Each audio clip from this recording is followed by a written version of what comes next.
So to explain about the cost flow methods, let's look at an example here. Suppose I run a bakery on campus and I sell apple pies. So suppose that at the end of the day, I have 2 apple pies left in my fridge from what I haven't sold from yesterday. And then before I open the door this morning, I get 3 new apple pies. So how many apple pies do I have now that is available to be sold to the public? How many apple pies do I have now that is available to be sold? Yeah, I have 5 apple pies, right? And then supposedly that if I sold 4 apple pies today, how many apple pie do I have left?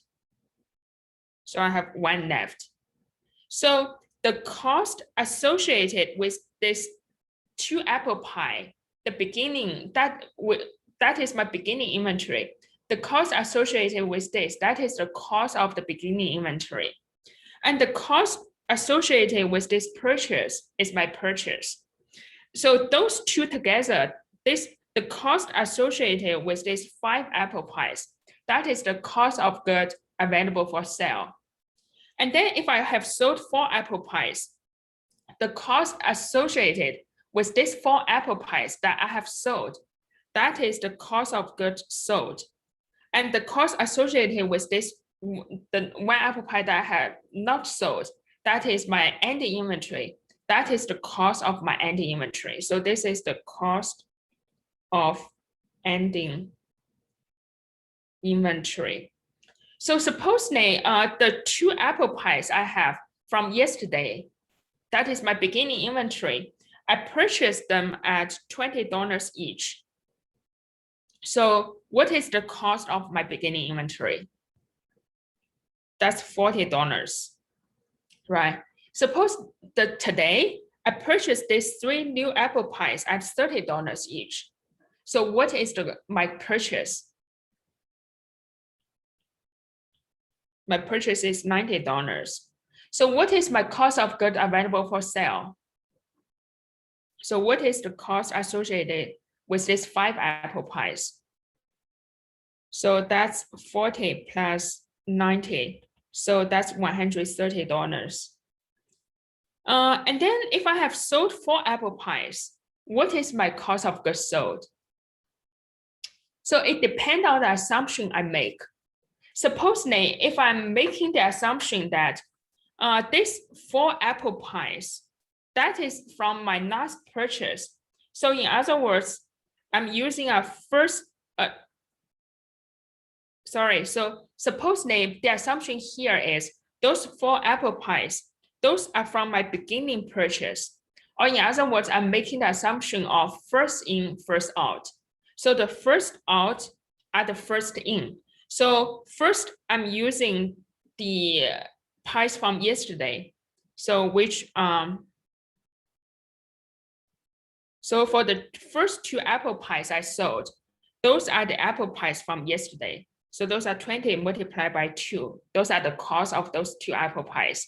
And then for the next 2 apple pies I sold, I'm using the 2 apple pies I purchased this morning. So those are 30 multiplied by 2.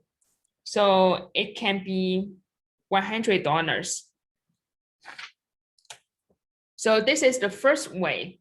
If we are using the first in, first out assumption, then the cost of these 4 apple pies that has been sold is $100. But suppose that if we are using last in, first out, so if we're assuming among those 4 apple pies, 3 of them are coming from this morning. So we're first using the apple pies freshly purchased from this morning. So for those 3 apple pies, the costs are $30 each. And then for the last apple pie, we use the inventory from yesterday. So that's 20 multiplied by 1. So under this assumption, your cost of goods sold would be $110. And supposedly, we're making the assumption that all of those apple pies are the same. So we're assuming once those 5 apple pies are put together into the good available for sale, no matter whether it's from yesterday, from today, from whenever I purchased those are identical apple pies. So the average cost for each of those 5 apple pies is $130 divided by 5. So you can calculate it. And then, so if we are making that assumption, then these 4 apple pies, those are just 4 identical apple pies. We just selected randomly from this pool of 5 apple pies.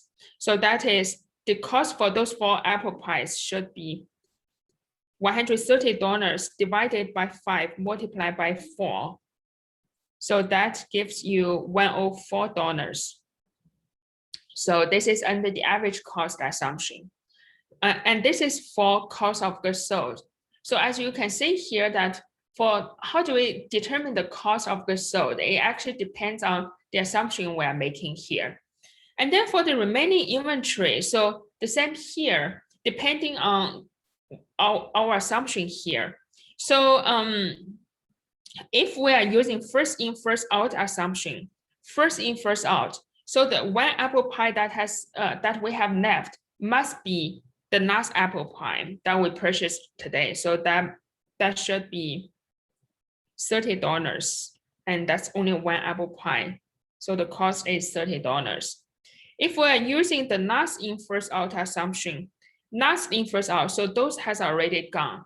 And the last apple pie we have left is the apple pie from yesterday. So that's $20 multiplied by 1. And suppose we're using average cost assumption, then that apple pie is 130 divided by 5 multiplied by 1. So that's $26. So as you can see here, this cost of goods sold, we're dividing it between cost of goods sold and cost of the ending inventory, and depends on the cost flow method, or the assumption we're making here, the numbers we assign to each can be different. And then further, so the difference between $30 here and the FIFO and $20 and the LIFO, this $10, this is called LIFO reserve. So, so again, FIFO, LIFO, average cost, those are cost flow assumptions. And the different cost flow assumptions, we will get different cost of goods sold and cost of the ending inventory. The actual physical flow of goods need not correspond to the cost flow assumption. So you are seeing here that we have sold 4 apple pies and we only have 1 left. So this does not change. So the actual physical flow doesn't need to be correspond to the cost flow assumption. And cost flow assumption is just something we use to assign accounting numbers here.